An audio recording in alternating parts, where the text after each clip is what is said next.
41:34 நன்மையும் தீமையும் சமமாக மாட்டா, நீர் நன்மையைக் கொண்டே தடுத்துக் கொள்வீராக.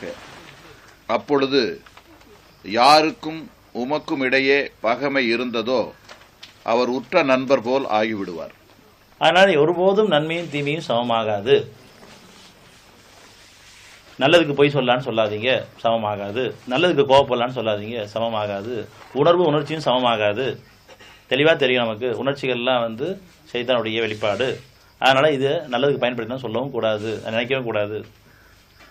இப்போது நான் நன்மையை கொண்டு தீமையை தடுத்துக்கணும். எனக்கு தீமை வந்திருக்குது, நான் பொறுமை இறைவன்ட்ட கேட்குறேன், பாவத்துக்கு மன்னிப்பு கேட்குறேன். ஏன் அந்த சோதனை தொடர்ந்துட்டுருக்கு அப்படின்னு சொன்னால், பகைமை வெறுப்பு தொடர்ந்துட்டுருக்கு அப்படின்னு சொன்னால், ஒவ்வொருத்தருமே நம்ம தவிர நம்ம உணர்றதே கிடையாது. ஒரு கஷ்டம் வரும் பொழுது இந்த கஷ்டம் என்னால் தான் வந்திருக்குங்கிறத உணர்ந்து நான் இறைவன் பக்கம் திரும்பினேன்னு சொன்னால் எனக்கு பொறுமையும் கொடுத்து தெளிவையும் கொடுத்துருவான், அது சமாதானத்தையும் கொடுத்துருவான். ஆனால் அந்த நிகழ்வுகளில் நம்ம நடந்துக்கிட்ட விதத்தை நம்ம கவனிக்கவே மாட்டோம். நமக்கு எதிர்த்த மாதிரி அது மனைவியாக இருக்கலாம், அல்லது நண்பர்களாக இருக்கலாம், அல்லது கணவனாக இருக்கலாம், அவங்கள மட்டுமே இவங்க இப்படி பேசலாம் அப்படிங்கிற எண்ணத்துலாம் இருப்போம். இவங்க செஞ்சிடக்கூடாது, என்னை விட்டுட்டு நான் அங்கே புறப்பாறையில் பாரு, அகப்பாறை நான் வரல, புறப்பாறையில் பார்த்து அவங்கள பற்றியே பல பேர்ட்ட புறம் பேசிட்டு இருக்கிறேன். தொடர்ந்துட்டு இருக்குது சோதனைகள், பயமே வெறுப்பு அதிகரிச்சுட்டு இருக்குது. அப்போது அந்த தீர்வு அவனுடைய தீர்ப்புக்கு பணியான் காரணமாக கிடைக்க மாட்டேங்குது. இப்போ நம்ம எல்லாமே நமக்கு ஒரு கஷ்டம் வரும்போது உடனே இறைவன் திரும்பி இருக்கு. அந்த கஷ்டம் வர்றதுக்கு முன்னாடி நல்ல இருக்கும்போது திரும்ப இன்னும் பாதுகாப்பு தான் நமக்கு. ஆனால் அப்படி திரும்ப மாட்டேங்கிறோம், கஷ்ட காலம் மட்டும் தான் திரும்புகிறோம். நம்ம நன்றி கட்டவங்களா இருக்கும்.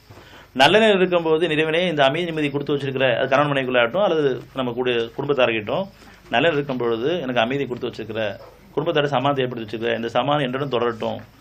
எங்கள் எல்லாருக்குமே குணங்கள் மேன்மை அடையக்கூடிய ஞானங்கள் கொண்டு வழிநடத்த எங்களை பொறுப்பு நல்ல எங்கள் பொறுப்பில் விட்டுறாத நல்ல குணம் என்னைக்கா பிரார்த்தனை பண்ணிப்போமா ஒருத்தருக்கு ஒருத்தர். அதை தவற விட்டுட்டோம். இப்போ கஷ்டம் வந்துடுச்சு. கஷ்டம் வந்த போதாவது பொறுமையை கேட்கணும். அதில் என்னுடைய நிலையை நான் கவனிக்கணும். நான் இப்படி பேசிடக்கூடாது. எனக்குள்ளே படித்த நான் பாஸ் ஆகிருக்கணும், நான் பாஸ் ஆகலை, ஃபெயில் ஆகிட்டேன். உங்களுக்கு புண்ணியத்தை சம்பாதிக்கக்கூடிய ஒரு வாய்ப்பை அமைக்கிறான்.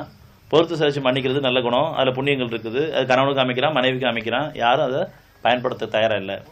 நம்ம எல்லாமே பேசுகிறதுல தெளிவாக பேசிடுவோம்.